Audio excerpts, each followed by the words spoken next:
dia. No Opinião Minas de hoje vamos conversar com a advogada Delze dos Santos Laureano. Os temas da nossa conversa serão o MST e a reforma agrária. Bom dia, Delze, é um grande prazer tê-la aqui. Bom dia, também um imenso prazer. A reforma agrária, a luta pela terra é um problema secular no Brasil. E assim como a reforma agrária e a reforma política, são reformas essenciais, mas sempre proteladas, sempre postergadas, né? E o MST tem sido exatamente um dos movimentos sociais mais ativos, tanto no final do século XX, quanto nesse início do século XXI. E é exatamente em função da mobilização do movimento do Sem Terra que a questão agrária está sempre na ordem do dia, quer do ponto de vista político, quer exatamente como reivindicação dos movimentos sociais, né? E a reforma agrária também se impõe, porque o acesso à terra é uma forma de criar emprego, gerar renda, gerar desenvolvimento e alternativa exatamente para o grande desemprego e para os problemas sociais que se vivem nas cidades hoje. A nossa convidada, além de advogada, é também professora universitária e acaba de lançar o livro MST e a Constituição, um sujeito histórico na luta pela reforma agrária no Brasil. Delze, qual foi o propósito do livro? Olha, como o professor mesmo disse, apesar de o MST ser tão conhecido e do reconhecimento da sociedade, da necessidade de se fazer reforma agrária no Brasil, nós ficamos meio perplexos quando vemos as decisões nos tribunais, a criminalização dos movimentos sociais, tanto pela mídia quanto, às vezes, na decisão do judiciário. Sim. E foi esse o motivo que me levou a pesquisar e procurar entender mais as ações do MST e a questão da terra no Brasil. Perfeito. Como o livro está estruturado internamente? Olha, num primeiro momento, fizemos um projeto para um livro em 3 capítulos, até porque hoje o conhecimento que nós temos na teoria da linguagem, né, a forma como o direito, que o maior problema no direito é a interpretação, claro, das normas. Como tudo na vida, né? Como tudo na vida é passível de interpretação. Então, depois de estudar filosofia jurídica e tudo, cheguei à conclusão que seria impossível falar do MST sem pensar na história da luta pela terra no Brasil e conhecer esse sujeito, o MST. Depois, foi uma descoberta no próprio processo da pesquisa, que ao falar de reforma agrária, nós corremos o risco de não estar falando da mesma coisa. Claro. Então, por isso, eu fiz mais um capítulo. Qual reforma agrária? Perfeito. Com que fontes o livro foi escrito? Olha, na teoria da Constituição, que é uma disciplina que tem autonomia, uma disciplina hoje que avançou muito no Brasil, principalmente depois da Constituição de 88, história, hermenêutica filosófica, hermenêutica constitucional e também a história dos movimentos sociais no Brasil. Perfeito. Você viveu com o movimento Sem Terra exatamente para escrever o livro? Muito. Qual foi essa experiência? Tem aproximadamente uns 5 anos que eu acompanho o MST, não apenas nos acampamentos.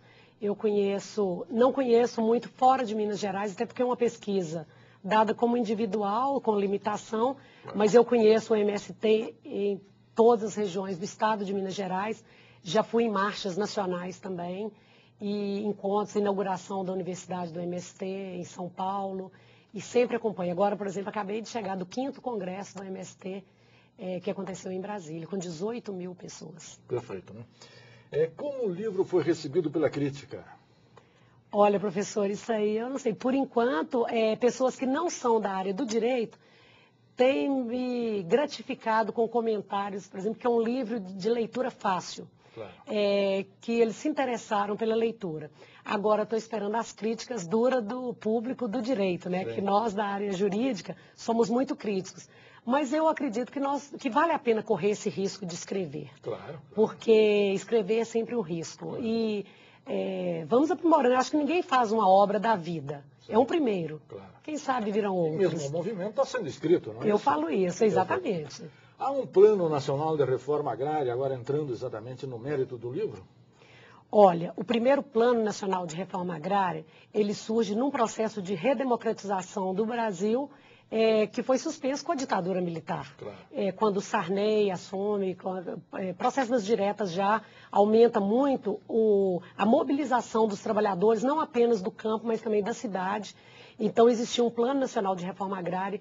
Infelizmente, esse plano ele foi praticamente sepultado, principalmente com a atuação de movimentos muito conservadores no Brasil, de alas conservadoras, como é o caso da UDR. E depois, com a eleição do Lula, tinha-se um plano de reforma agrária no governo do PT, do propósito de governo. Depois, o próprio professor Plínio de Arruda Sampaio, ele apresentou ao governo Lula um plano de assentamento de 1 milhão de famílias, mas eu posso dizer que isso está suspenso no Brasil. Não existe nenhum plano de reforma agrária em curso no Brasil. Perfeito. Como contextualizar a luta histórica pela terra no Brasil? Olha, são duas questões distintas. Nós temos uma questão agrária e a reforma agrária. Sim. A luta pela terra no Brasil, ela sempre houve.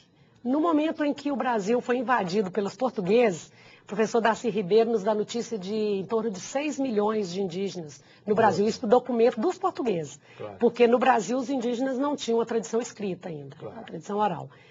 E eles foram expulsos de suas terras. E depois os negros também, que foram trazidos como escravos para tocar no braço a lavoura de exportação.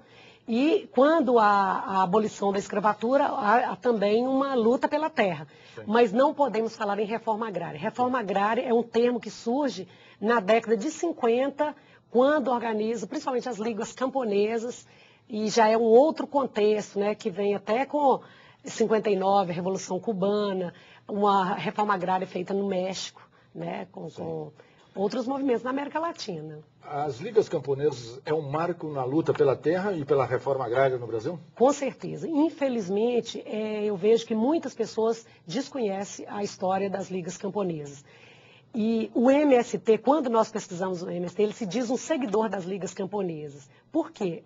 As ligas utilizaram do próprio direito burguês para legitimar, para dar legalidade à sua luta. É o caso do Francisco Julião, por exemplo, que usava de Código Civil, já que era proibido sindicalização. E depois o Estatuto da Terra. O Estatuto da Terra, ele vem, é interessante, nós vemos que a ditadura militar ela ocorre em 31 de março de 64 e a promulgação do Estatuto da Terra em novembro, já na ditadura militar, mas como resultado de uma luta de trabalhadores, de camponeses. E também eu estou até escrevendo um artigo esses dias, essa questão da existência de um campesinato brasileiro. Sim. Que são vários autores que negam a existência de um campesinato brasileiro. Mas as ligas camponesas, e esse termo camponês, ele vem para a literatura brasileira com as ligas camponesas e ele já representa a organização de pequenos camponeses independentes, não aqueles não o trabalhador, por exemplo, o assalariado, e também que não se equipara um grande empreendedor, um latifundiário. Sim, porque nós temos três aí, na verdade, três entidades e três segmentos sociais. Tem os trabalhadores rurais, sim, tem os camponeses e tem exatamente da agricultura familiar. Sim, é esse da agricultura familiar que a Via Campesina apoia e que o MST hoje aposta. Porque o que o MST pensou num primeiro momento? Existe um grande latifúndio que está dando lucro para uma pessoa só. Por que nós não democratizamos essa renda dessa grande propriedade? Terra. Exatamente, mas continua trabalhando nos mesmos moldes da agricultura capitalista. E aí nós vemos que há uma diferença muito grande, significativa, numa agricultura campesina, camponesa e numa agricultura hoje de mercado.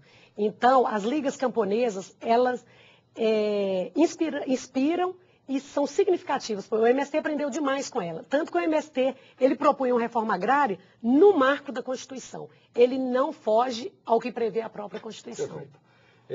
Em que contexto e com que propósito surge o MST? Olha, o